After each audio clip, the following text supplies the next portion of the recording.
ஃப்ளாஷில் நம்மளுடைய first exercise motion twinning. இதுக்கு ஒரு பாலை வந்து நம்ம பவுன்சிங் பால் மாதிரி ஒர்க் அவுட் பண்ண போகிறோம். அதுக்கு இந்த 8 ஸ்டெப்ஸ் தான் யூஸ் பண்ண போகிறோம். ஸோ இதை பண்ணுறதுக்கு ஃபஸ்ட்டு ஃப்ளாஷை ஓப்பன் பண்ணிக்குவோம்.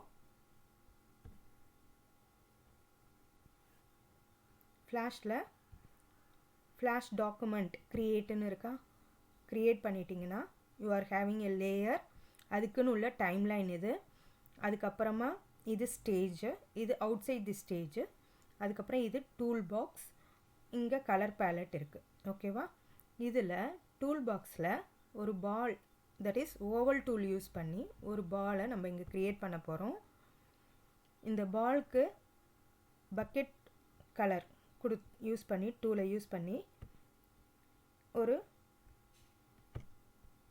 கலர் செட் பண்ணிக்கிறேன்.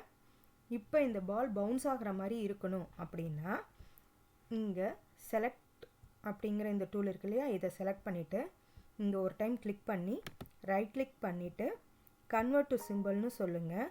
அதனால் என்ன ஆகும்னா பவுண்ட்ரியும் அதோடைய ஃபில் கலரும் தனியாக பிரியாது, பால் வந்து ஓவராலாக ஒரே பாலாக இருக்கும். ஓகேவா? இப்போ நெக்ஸ்ட் என்ன செய்ய போகிறோன்னா இங்கேருந்து இந்த ஒரு 40 ஃப்ரேம்ஸ்க்கு வச்சுட்டு ரைட் கிளிக் பண்ணுங்கள். இங்கே இன்சர்ட் கீ ஃப்ரேம்னு கொடுங்க. அப்போ இந்த கீ ஃப்ரேமில் இந்த பால் மேலேருந்து என்ன ஆகிருக்கணும்னா கீழே வந்துருக்கணும். தூக்கி போட்டால் கீழே வருங்கிற மாதிரி இந்த இடத்துல வந்து நிற்கணும். இப்போ அடுத்தது இங்கேருந்து இன்னொரு டைம் ஃப்ரேமில் இன்சர்ட் கீ ஃப்ரேம் கொடுங்க. அப்போ இந்த பால் இங்கேருந்து மேலே திருப்பி பவுன்ஸ் ஆகணும். ஸோ அந்த மாதிரி ப்ரொவைட் பண்ணுவோம். திருப்பி அடுத்த டைம் ஃப்ரேமில் இந்த பால் இப்படி வெளில போகிற மாதிரி வச்சுக்குவோம். ஓகேவா? இப்போ ஒவ்வொரு டைம் ஃப்ரேம்லேயும் ரைட் கிளிக் பண்ணிக்கோங்க ஏதாவது சென்டரில். அப்புறம் க்ரியேட் மோஷன் ட்வின் இதை செலக்ட் பண்ணிக்கோங்க. ஓகேவா? ஸோ ஜஸ்ட் கிளிக் என்டர், ஸ்டார்டிங்கில் வச்சுட்டு கிளிக் என்டர். அப்போ 40th ஃப்ரேமில் பவுன்ஸ் ஆகுது, திருப்பி 80th ஃப்ரேமில் மேலே போய் ஹிட் ஆகிட்டு திருப்பியும் அது வெளியில் போயிடுது. ஓகேவா? இதை இப்போ சேவ் பண்ணி வச்சுக்குவோம். ஃபைலில் போய் சேவ். இது சேவ் பண்ணுறதுக்கு நான் டெஸ்க்டாப்பில்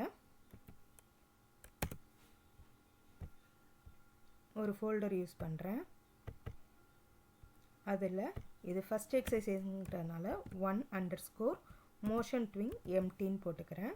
இதோட எக்ஸ்டென்ஷன் .flaன்னு சொல்லிட்டு சேவ் ஆகிருக்கும். ஓகேவா? That is it is a flash file. Then இதை நான் கண்ட்ரோல் என்டர் கொடுத்தேன்னா எனக்கு இங்கே ஒரு மூவி கிளிப் மாதிரி ஃபார்ம் ஆகுது. ஓகேவா? இந்த மூவி கிளிப் அப்படிங்கிறது இங்கே நம்மளுக்கு எப்படி இருக்கும்னா ஃப்ளாஷ் மூவி டைப்பில் இருக்கும். இது ஃப்ளாஷ் ஃபைல், அதை மூவியாக செலக்ட் பண்ணிட்டோம். இப்போ நம்ம யாருக்காவது அனுப்பணும்னா எப்படி பண்ணுங்கிற இந்த லாஜிக் கூட அனுப்ப தேவையில்லை. அதோடைய அவுட்புட் ஃபைலை மட்டும் அனுப்புனா போதும். ஒரு அனிமேஷன் ஃபைல் வந்து அங்கே ரன் ஆகிற மாதிரி இருக்கும். ஓகேவா? That's all.